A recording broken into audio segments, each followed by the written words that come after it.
First of all, I want to thank everyone for being here today. My name is Dr. Marie Lefebvre. I work at Quetzal. I've got two roles at Quetzal. I'm the development officer supporting with funding, monitoring, funding application monitoring and reporting to funders. And I'm also a project facilitator for the outreach programs, including the Breaking the Silence initiative. Today we are with Becky Nixon, who will introduce the findings from our evaluation report attached to the project. First of all, I will do a 10 minutes presentation, just reintroduce the background of the project, the aim and objectives, what we've done so far, and present our latest outputs on our latest stats. And then Becky Nixon will introduce the report on our findings, and then I will come back and introduce some of our next steps and make an announcement, because we like to make an announcement at Quetzal as well, and then we'll take some questions. To support community learning today, I will, if you are using social Twitter or LinkedIn as well, I invite you to use the hashtag Quetzal eval report, so that you can also share information about the work that we are sharing today across your network as well. And please note that the video that is recorded today will be accessible via our website, but also on YouTube.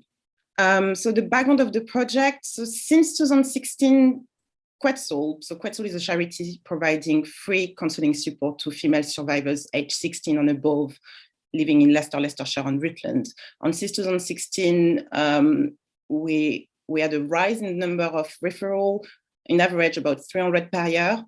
And there's been some reflection at Quetzal, especially kind of reflecting upon the census 2011, knowing that we've got in Leicester a large population of people from Asian descent. The question was, why are South Asian female survivors not reaching out for help and support? I think the percentage from what I saw was about 29% of women referring to Quetzal who are from South Asian descent. When you really nitty-gritty in the data, it was more like 3 to 5%. It was a very low percentage. And the question that the charity asked themselves is, what can we do to make our charity more accessible to South Asian survivors? And they got inspired by this paper, Breaking Down Barriers, recommendation for improving sexual abuse reporting rates in British South Asian communities.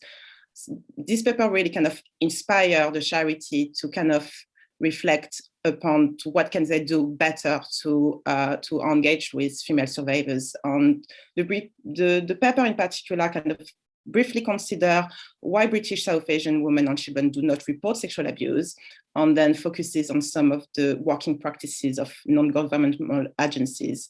And one of their recommendations was around taking a community-based approach, doing outreach work, creating victim groups and mortar schemes. Obviously, Quetzal were not interested especially on the rate of the reporting of shadow sexual abuse to authorities. It was more interested in how can they use the community-based approach to increase the number of referrals from that specific community. And so the Breaking the Silence initiative was born. So the project is funded through the tampon tax and the co-partnership between Comic Relief and the Department of Culture, Media and Sport. And we are ever so grateful for all their support. I want to say thank you to our grant manager, Rina Mehta, who is here with us today, who has been more than supportive throughout this project. And Comic Relief have been truly wonderful. And we've got more information about the project on our website as well here.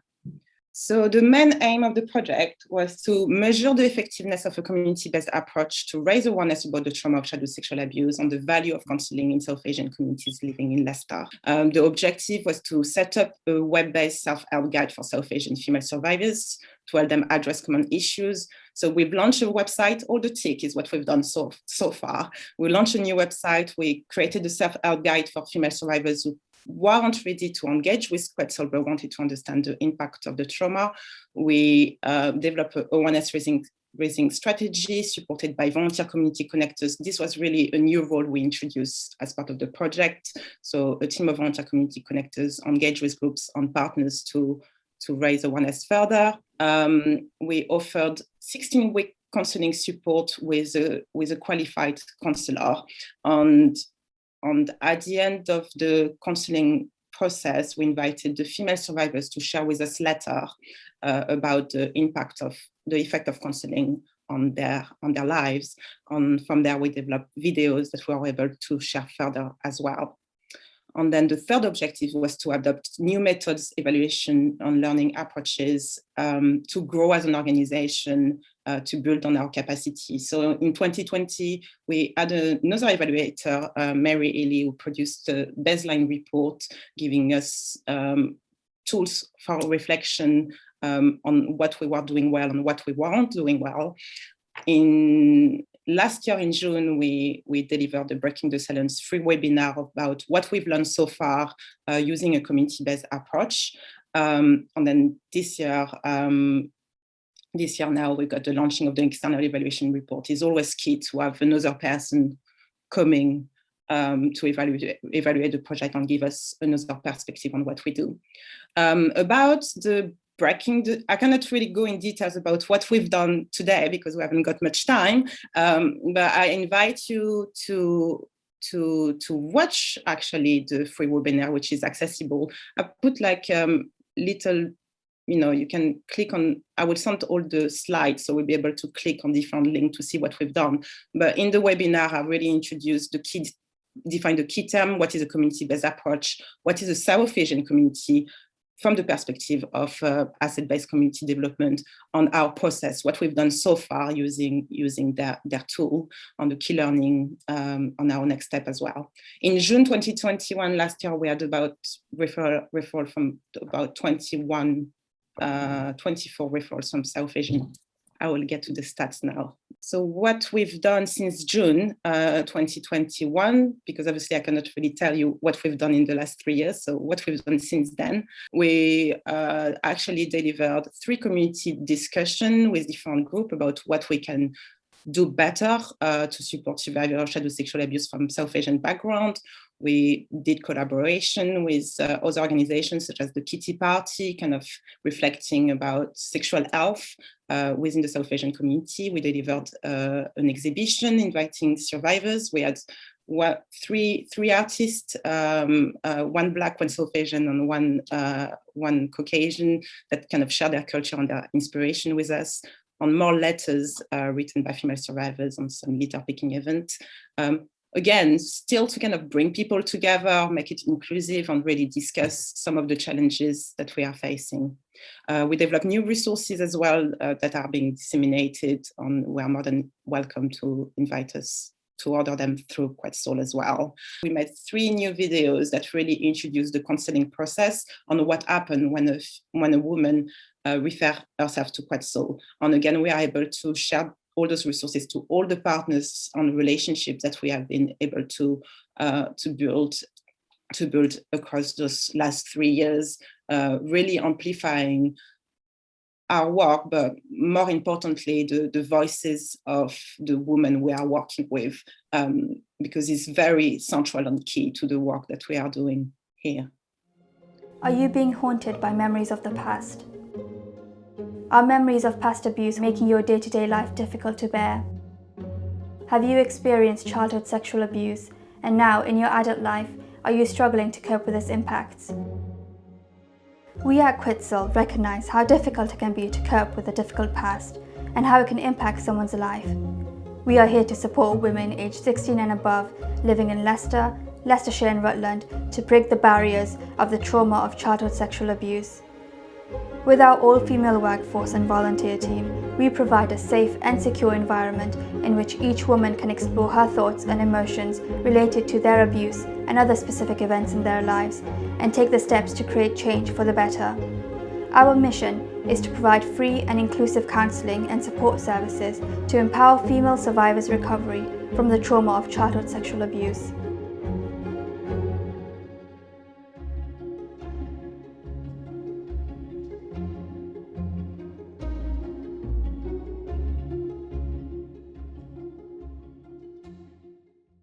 When you are ready to start counselling with Quetzal, the first step is to fill a referral form directly on our website or to give us a ring.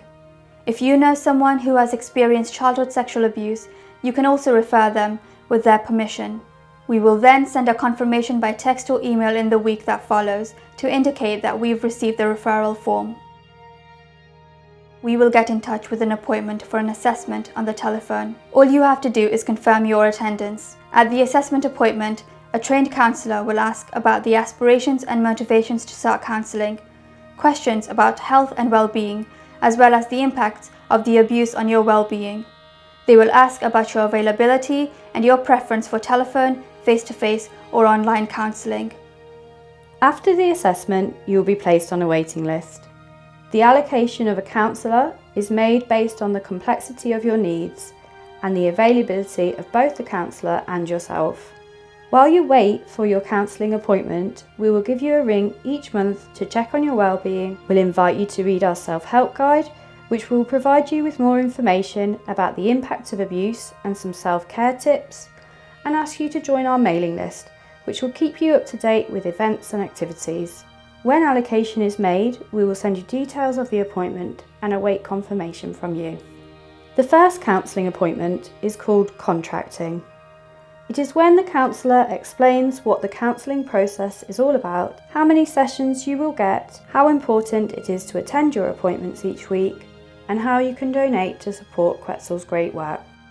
If you continue counselling until the end of the contracting period, we will invite you to write a letter to let us know what were the effects of counselling on your life, so we can share stories further to inspire women aged 16 and above living in the region to start their recovery journey from the trauma of childhood sexual abuse. At Quetzal, we recognize that the road to recovery from the trauma of childhood sexual abuse is long and difficult. So even when finishing counseling with your counselor, our door will always remain open and you can refer yourself again. We at Quetzal are here to support you.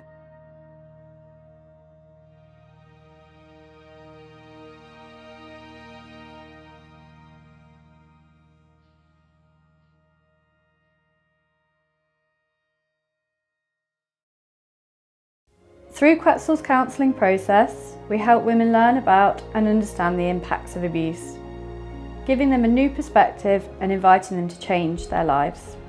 We want to thank our funders and our supporters who give each month so we can continue providing free counselling and creating resources for women recovering from the trauma of childhood sexual abuse. We are hugely proud of the work we have done in Leicester, Leicestershire and Rutland for the last 30 years. We will continue improving so that every woman across the region knows that we exist and can take steps towards their recovery.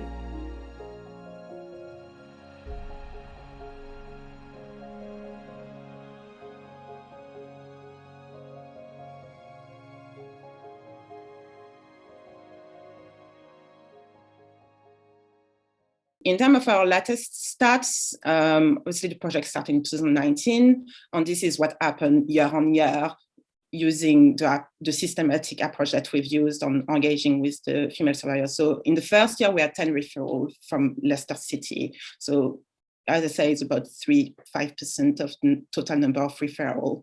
On 2020, we actually have about 24 referrals.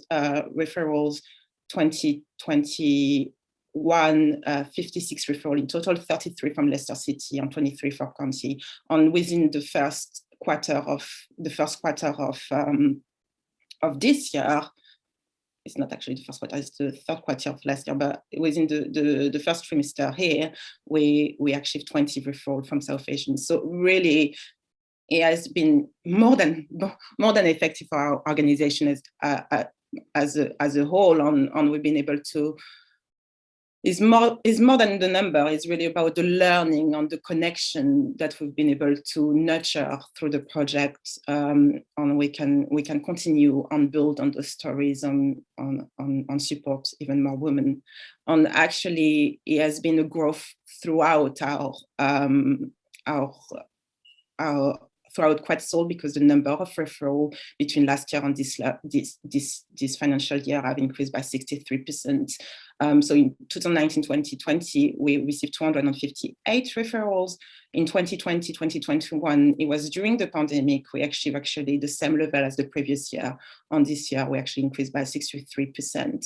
And it meant that we had to recruit a lot more volunteer counselors. We went from 13 to actually 50 within the last year to really continue supporting, because our main strength is the quality of our counseling that truly supports those women in their journey, and then they're able to share the story with us, and we're able to amplify that story through the community we are working with. So yes, so this is a very short story of Quetzal Breaking the Silence initiative, and ultimately it's very important to have other reflection. I believe that anyone would have with focus would have created impact to this project, and it's very important to have another person to give us some reflection. So I'm going to invite Becky to share with us the evaluation report. Just move everything around a bit.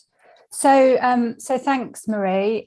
So as Marie said, my name is Becky Nixon, and I am based in Leicestershire. I have a small consultancy that works with the voluntary sector.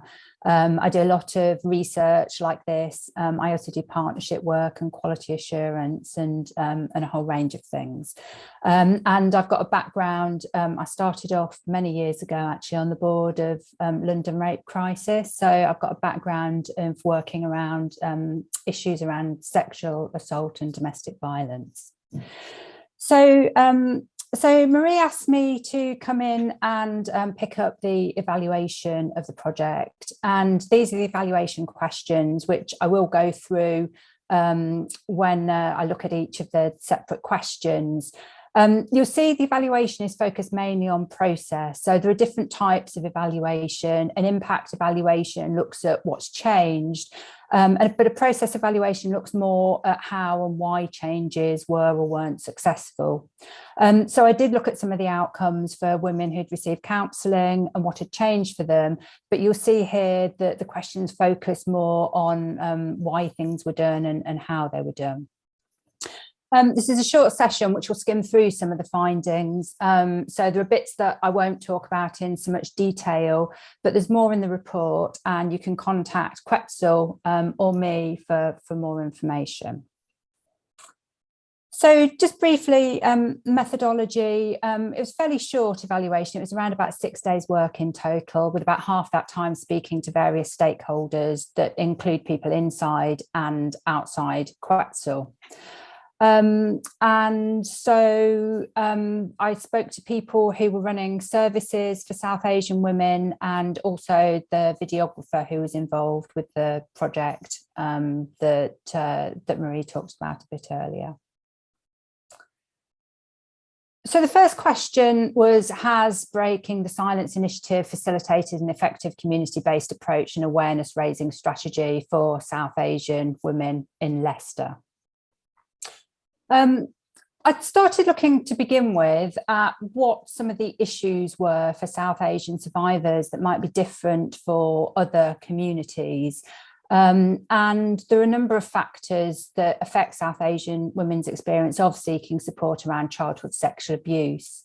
So there's practical issues such as access to information about services, perhaps not knowing they exist in the first place, concerns that services are not for them if they don't see themselves represented in information and publicity, lack of belief that the services will be effective, and there's issues around freedom to get out and access services. And some of those may be similar for different communities as well.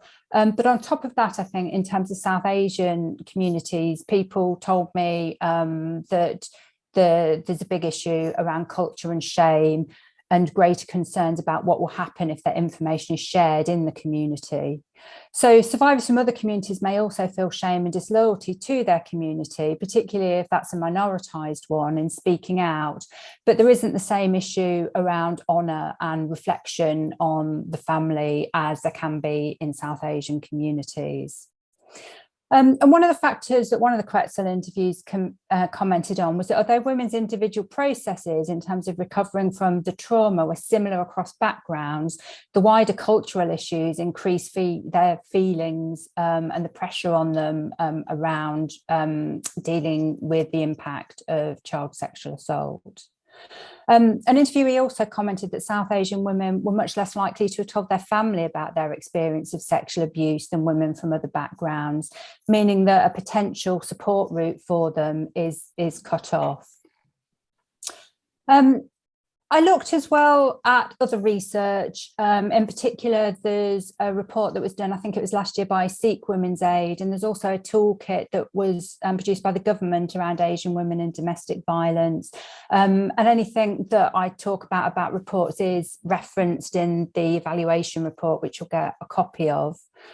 And there were things there that came out around that were different for South Asian women, around threats of being sent abroad, perhaps the threats of honour killings, patriarchal expectations around the role of women, threats relating to sexual activity and lack of information about sex and sexual health, and a lack of feeling able to talk about it. And then other research indicates that there can be a perception that therapy in itself is a white idea based on white people's experiences. But projects like this are important in overcoming this perception and ensuring that therapy does meet the needs of diverse communities. There was one interviewee talking more generally around child sexual assault who did comment, someone from a South Asian background, who did comment that they knew that the issue was common abroad and in older generations, but was actually surprised to find out that it was still so much of an issue in the UK. Of course, these are generalisations, and interviewees commented about how women had different levels of engagement with South Asian communities. For example, interviewees said that for some women, engagement with the South Asian community as a whole was less, or that the culture had changed within time and women had created their own communities with different cultures. There are clearly a lot of nuances that this project's only been able to touch the surface of.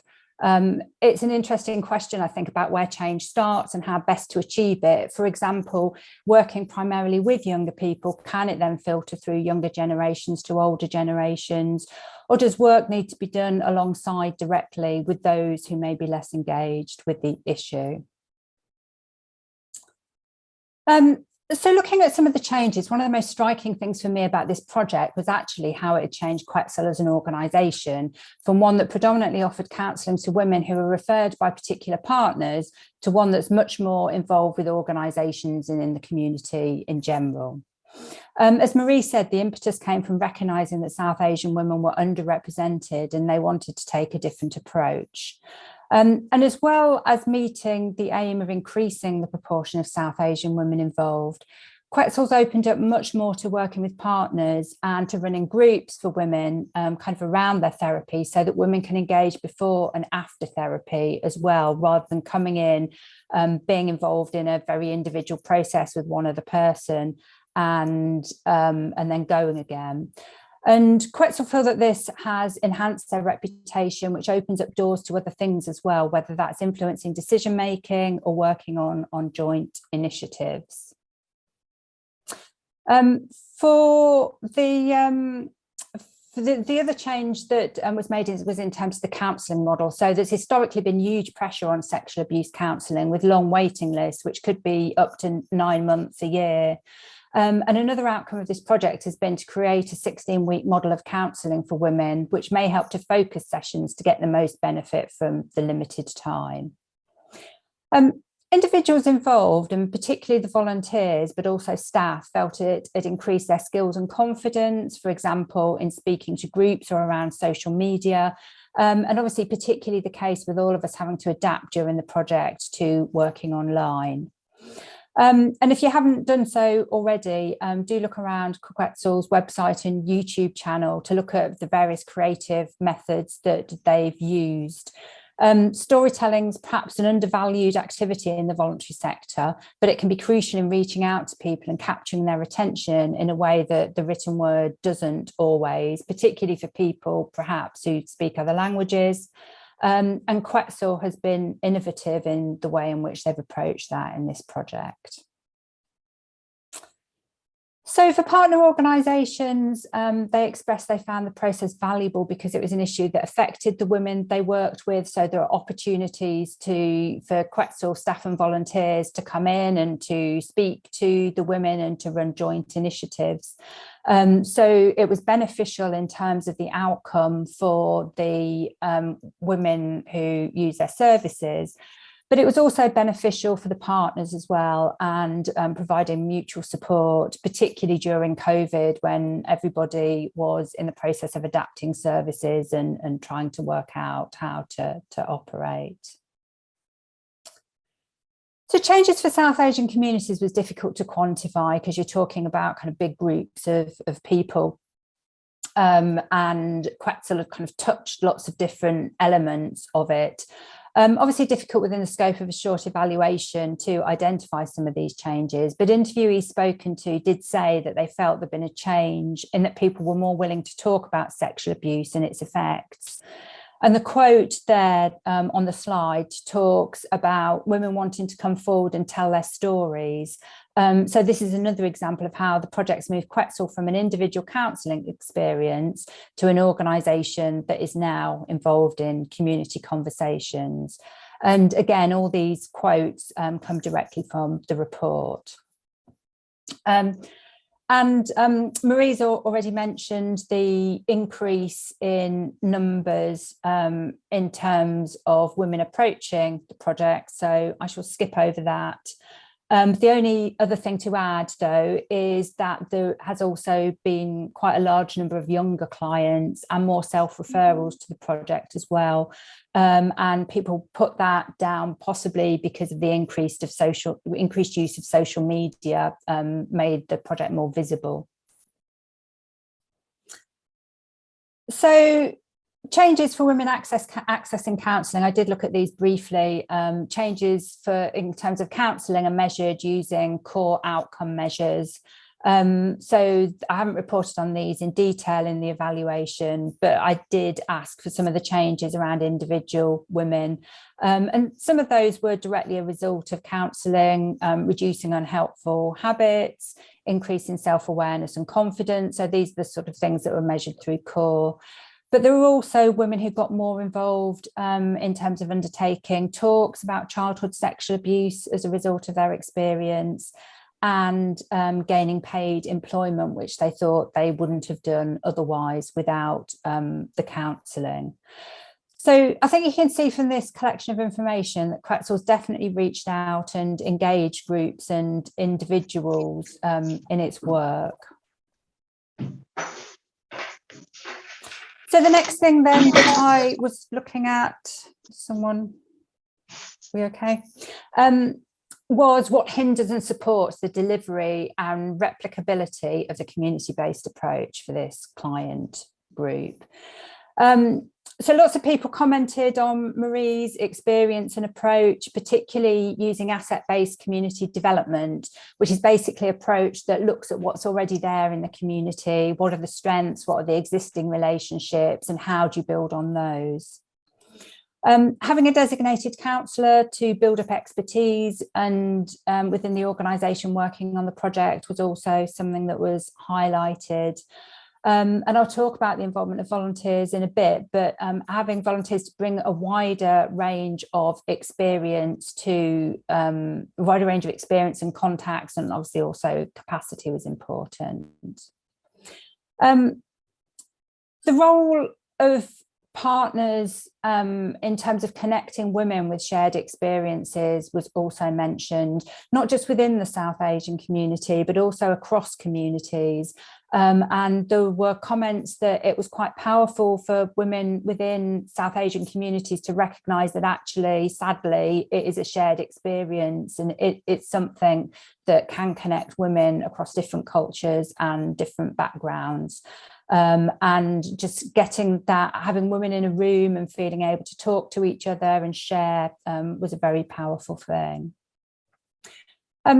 In terms of how Marie approached things, taking an incremental approach from different angles was identified as crucial. So putting out lots of tentacles to different places, whether that was community groups, whether it was small businesses, kind of a whole range of different things really, to just reach out and see what was going to be most effective.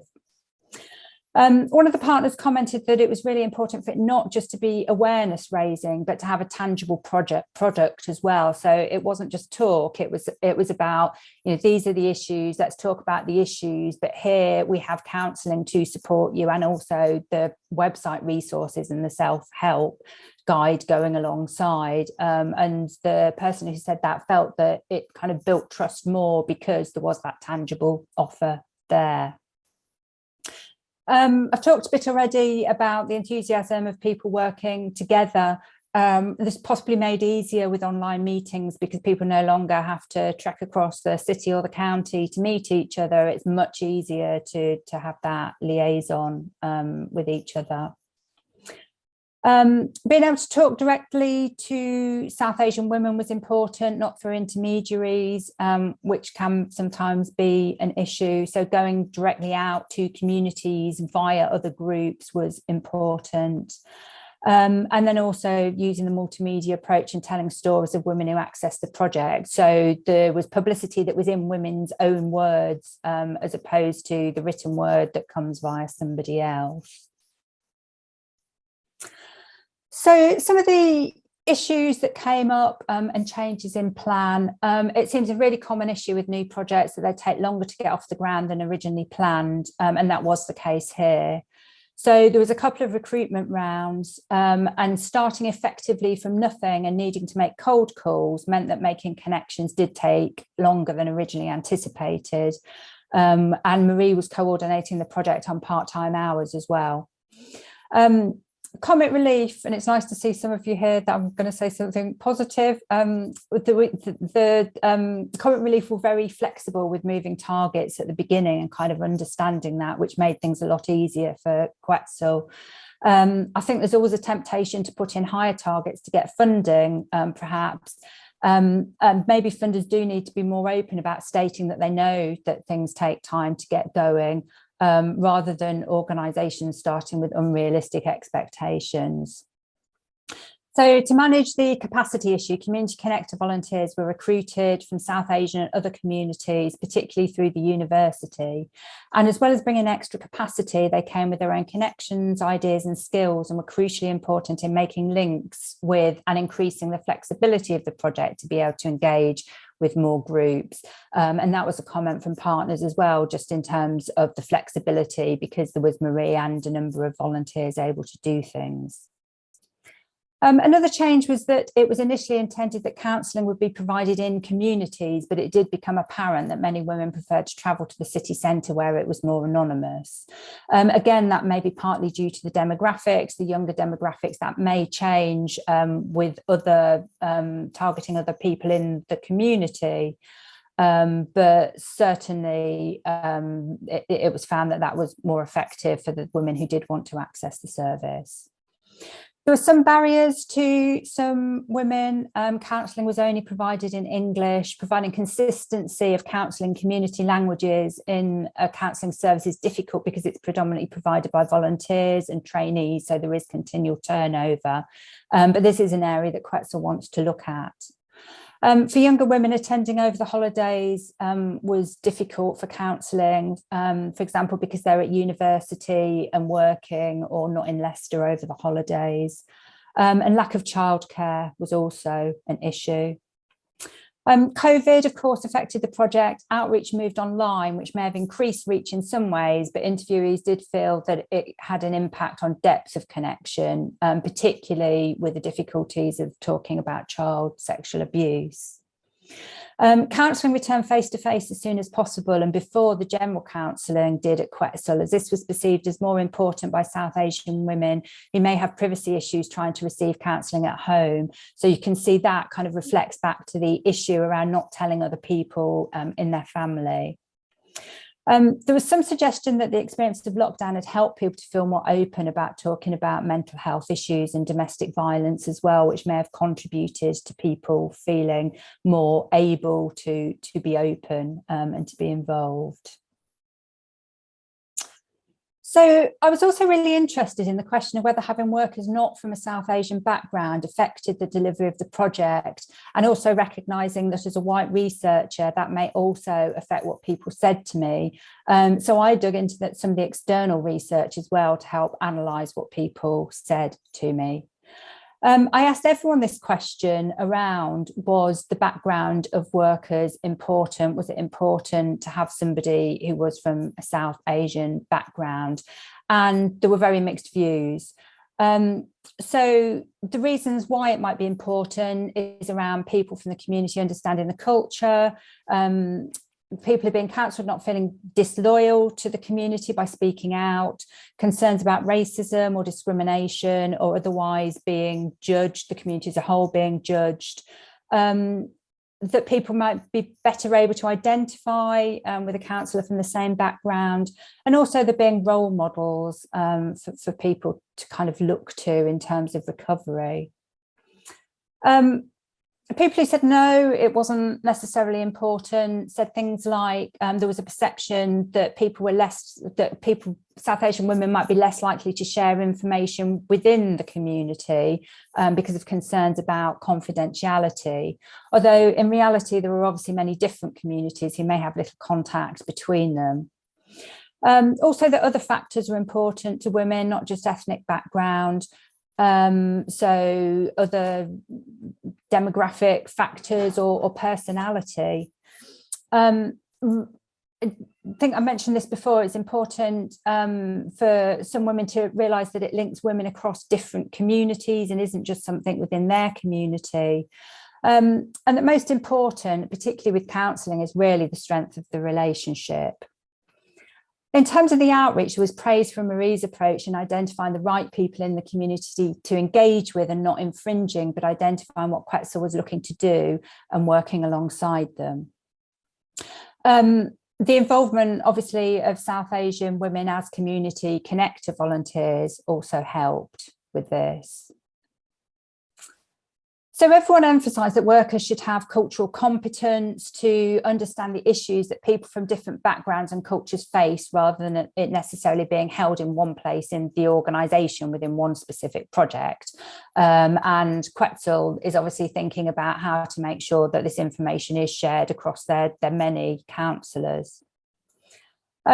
There's a bit in the report that looks at external research around this issue as well, around do people want someone from the same background as them, particularly in relation to therapy.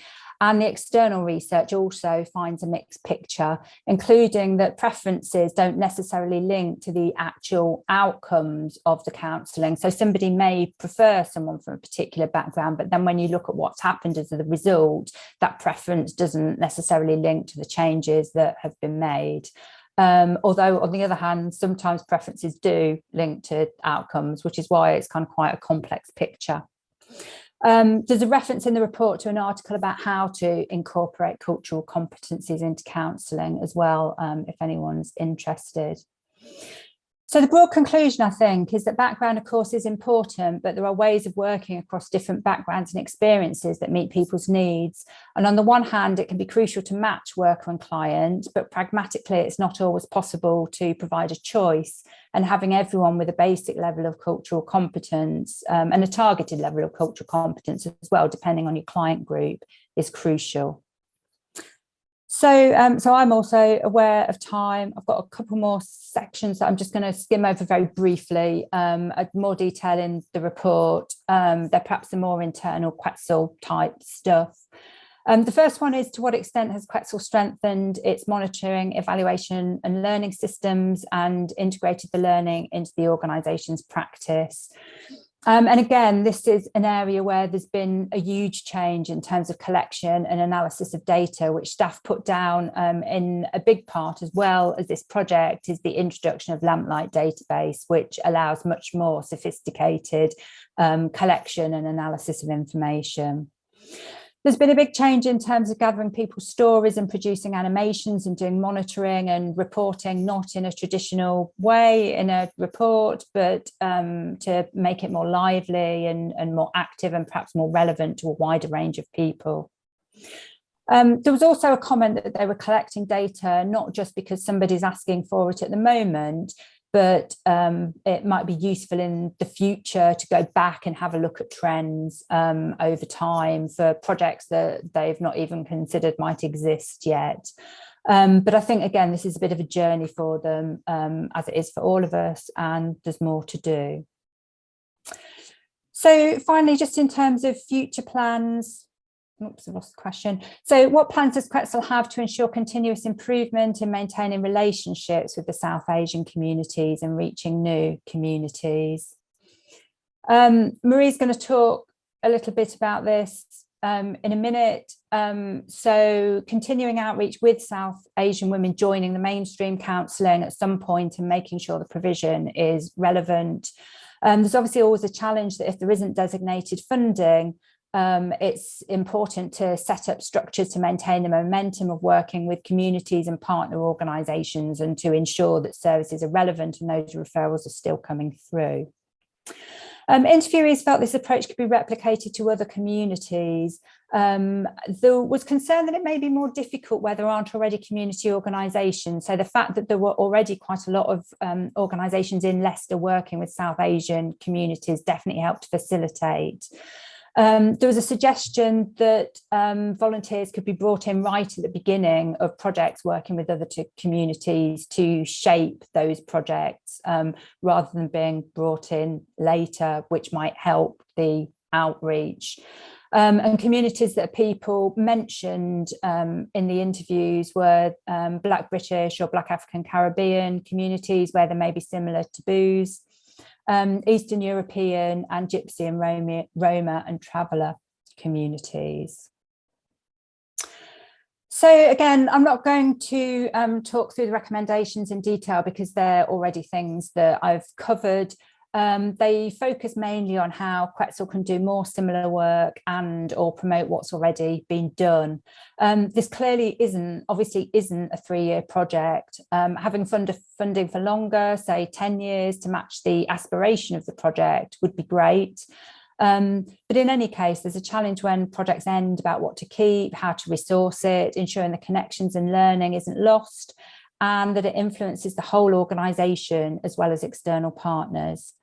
So the recommendations are in the report for you to have a look at.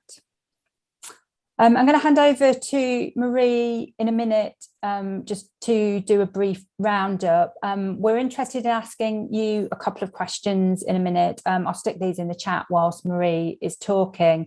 So the first one is there anything that you find interesting, surprising, the same or different from your experiences of work with similar communities? And then second, what are your ideas for taking forward this work, either for Quetzal, work you'd like to do, or work in partnership? So I'll hand back over to you, Marie. So thank you very much, Becky, for the presentation. It also helped me to reflect on what more can we do to engage with different communities on support the women we are working with. So what's next? Becky mentioned about funding. I must say a big thank you to Comic Relief. They actually awarded us some extra funding to continue the work until December 2022. And we are ever so grateful for this opportunity because it's actually covering quite a large proportion of our cost, and we're able to do more work on, more importantly, plan, because the Breaking the Silence initiative is probably is going to continue until the vision of Quetzal is achieved, which is for every survivors to live free from the trauma of shadow sexual abuse. And we need to do specific work with each of the communities to do so. So having extra funding to continue this work help us to plan further. And so in relation to what we're going to do next, we're going to continue to deliver counseling for up to 16 weeks with a qualified counselor.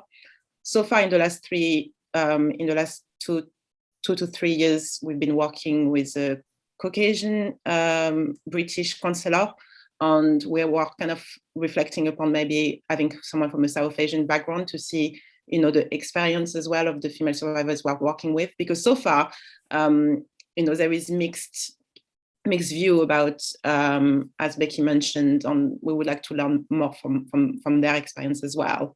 So we're going to continue counseling and learn more from it with a qualified counselor to work with us. We're going to continue some collaborative projects with community connectors, obviously continuing doing presentation to various groups, but also specific projects. So we got the Queen and I, we're working with a Leicester-based artist called Kush Kali to do a project for the next months. And then we're going to do a big swap shop within St. Matthew's area as well this year. And obviously we're looking at other ways to do event or project with local partners and communities.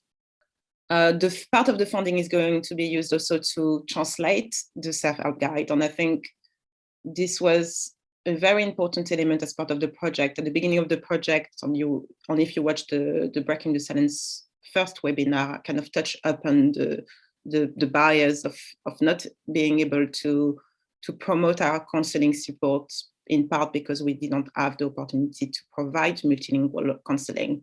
But by having the opportunity to translate the self-help guide, we can share the information further and wider about, what are the impact of the abuse on the day-to-day lives of survivors, and what can they do as well to support themselves. And then we invite people who are not able to speak the language yet to still refer themselves to Quetzal. We can pick up the information, we can invite them to engage with partners that actually provide multilingual counseling. And when the time comes, we will do our best to, we will look at ways of finding fundings to offer counseling in different languages. But obviously this comes with time, and it comes with understanding what is the need out there. I think so far, since we collected information about language need, we had about 4 women coming through. We started to collect information within the last year, and the idea is to redirect them to other support services until we are able to provide counseling in different languages. So I'm really pleased. So if you are from Leicester and you know a translator that speaks Gujarati, please pop an email, send me an email, please. I would love to hear from them. And finally, the funding is really supporting us to continue to plan for increasing demands. As I mentioned, the number of referrals have increased tremendously at Quetzal, so we can on fundraise. So we can look at doing more fundraising to support our existing volunteers and staff growth and development, to recruit.